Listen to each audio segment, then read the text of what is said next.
Okay, in this video, we're going to be finding the x-intercepts and the vertex of the parabola.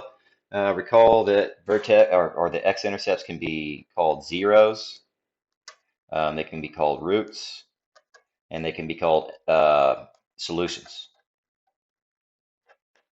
Okay, so to find the x-intercepts, we'll set the equation equal to 0, we'll factor and solve. To find the vertex, we'll either use completing the square or we'll use the negative b over 2a. I'll do a couple of each on these problems. Okay, so first one, let's factor and solve this. Okay, so if we factor that, we need two numbers that multiply to get negative 21, that add to get negative 4. It's got to be 7 and 3 of some sort, right? 7 times 3 is 21. Which one needs to be negative? Yeah, the 7. Okay, so that would be x minus 7, and then x plus 3 equals 0. If you solve each one of those for 0, x minus 7 equals 0, x plus 3 equals 0, you get x is equal to 7, and x is equal to negative 3. Okay? So that takes care of the x-intercepts, which are also the solutions, the roots, zeros, whatever you want to call them. All right, for the vertex, this one I will complete the square to put it in vertex form. So we've got y is equal to x squared minus 4x minus 21. Okay, so since there's nothing in front of the x, this one will be a little bit easier. So we can say that our a is equal to 1. Okay, so we are going to complete the square by dividing this number by 2 and squaring it. So negative 4, let me write it in a different color over here. Negative 4 divided by 2 and square it will be what we use to complete the square. Okay, let's see, what's that going to be? Negative 4 divided by 2 is negative 2. Negative 2 squared is 4. So negative 2 squared equals 4. All right, so 4 is the number we're going to add and subtract. So we've got y is equal to x squared minus 4x. Here's where we add that number, so plus 4. And this thing should factor into a perfect square trinomial. Okay, and then we've got the minus 21, but we also, since we added the 4, we got to subtract the 4 as well. Okay, so we added the 4 here, we subtracted the 4 here, so in essence we didn't add or subtract the 4. Okay, so this will factor into, let's see, two numbers that multiply to get 4, that add to get negative 4. That's negative 2 and negative 2. And remember, this number is always going to be your answer to that first factoring problem. It'll be x minus 2, because that's what this number is, squared. And then what is this? Negative 25. Okay, so y equals that, which means our vertex, out of room there, is equal to, same as the sign, or opposite of this sign, same as that one. So it will be 2 and negative 25. Okay, let's take a look at this one here. I'll also do completing the square. I'll do the last two with negative b over 2a. Okay, so on this one, we need to factor to find the x-intercepts. Two numbers that multiply to 25 to add a 10. Of course, that's 5 and 5, right? 5 times 5 is 25. 5 plus 5 is 10. So this will factor into y is equal to x plus 5 times x plus 5, which is x plus 5 squared. Okay, so you only have to solve one of those. So it'll be x plus 5 is equal to 0, subtract the 5, and you get your solution, x is equal to negative 5. That's your only solution for this one, or x-intercept. Okay, now for the vertex. Okay, so we've got y is equal to, let's see, x squared plus 10x plus 25. Okay, we take that 10, negative 10, or 10 rather, 10 divided by 2 squared. That's 5 squared, which is 25. Remember, it'll factor into this number right here. Okay, the 5. All right, we'll come back to that in a second. So you're going to add the 25 to both sides.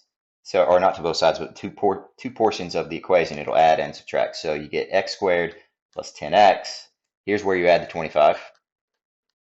And this sucker should factor into a perfect square trinomial. And then you've got the 25 that comes from here. And then you've got to subtract 25 that comes from there. So this one is, oh, we didn't even need to do all this because this was already a perfect square trinomial and I didn't even notice. Okay, so if it's already a perfect square trinomial, you don't need to go through the whole process of this because notice what happens. The 25s just cancel each other out and we're back to where we started, which means this was already, just needed to be factored and put into vertex form. So here we go. And it would be plus 0 if you wanted to know what that other number was. So our vertex, opposite of this sign, same as that sign, negative 5, 0. Okay, let's keep going to these problems. Okay, for these next two problems, we've got a negative that is in front of the x squared. It's pretty easy to get rid of that. You can just divide everything by -1, and that way your leading coefficient isn't negative, and then you can move it back over at the end of the problem. Okay, so this would, if I divided both sides by -1, the y would turn into negative y, the x squared would turn positive, the 4x would turn positive, and the 4 would turn positive. Okay, so given that, let's not make the same mistake that I made earlier. Let's make sure that this is not already a perfect square trinomial. If it factors, okay, into something that is a perfect square, then it's already going to be in vertex form with very little work. Okay, so what would this factor into right here? Two numbers that multiply to 4 but add to 4. That's 2 and 2, right? So you get negative y is equal to x plus 2 squared. Okay, and then you can move the negative y back over, or divide both sides by negative to get it positive again. The negative would move here, x plus 2 squared. Okay, so what's nice about that is that's already our vertex. Okay, and we can solve that by setting it equal to 0. So our vertex, remember, it would be a plus 0 if you wanted it in true vertex form. Opposite sign, same sign. So our vertex is -2, 0. Okay, now to find the solutions, we just set this sucker right here equal to 0. So negative x plus 2 squared equals 0. You could get rid of the negative, divide both sides by a negative. That would get rid of the negative. You could square root or 0, still say 0. So it's going to just turn into x plus 2 equals 0.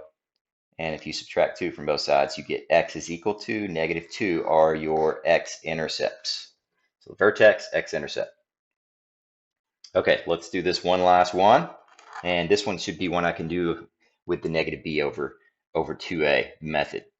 Okay, so it's negative, so I'll do what I did last time, divide everything by -1. So you get negative y equals positive x squared, negative 8x, positive 12. Okay, so what we want to do is find the vertex. Well, first of all, let's factor and find the x-intercepts. So two numbers that multiply to 12 that add to get -8, -6, -2. So negative y is equal to x minus 6 and x minus 2.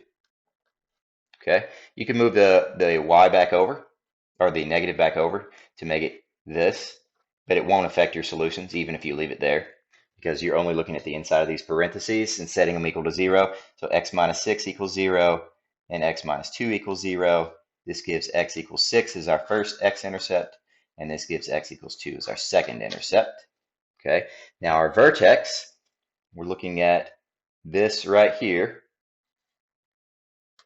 Okay, and we're going to do negative b over 2a. So x is equal to negative b over 2a.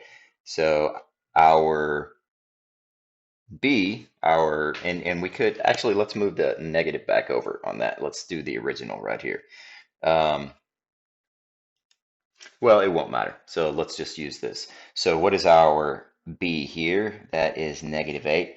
So that'll be negative because of the b here, but also negative because of the 8. So two negatives over 2a. So over 2 times 1. That's 8 over 2, which is 4. So the 4 is the x-coordinate of our vertex. Let's find our y by plugging that in. Okay, so we would get negative y is equal to, and we're using this one, right? 4 squared minus 8 times 4 plus 12. Okay, so let's see. Remember, we're solving for y. So this will be a negative y, but that's all right. So it would be 16 minus 32. 16 minus 32 is negative 16 plus 12. Negative 16 plus 12 is negative 4. So negative y equals negative 4, which means y equals 4. Okay, so we have our vertex, and we can write it in vertex form. The vertex is 4, 4. Okay, and if we wanted to write it in vertex form, okay, which it didn't ask us, but let's do one before the video is over. If you wanted to write this in vertex form and you knew the vertex was 4, 4, okay, so you go back up there to that negative y, which is this equation right up here, equals, and it would be parentheses x minus 4 squared, and then plus 4. Okay, and then you could take care of that negative sign by moving it to the other side, and it would be y is equal to negative x minus 4 squared minus 4. Didn't ask to do that, but that's how you would write it in vertex form if you were asked to.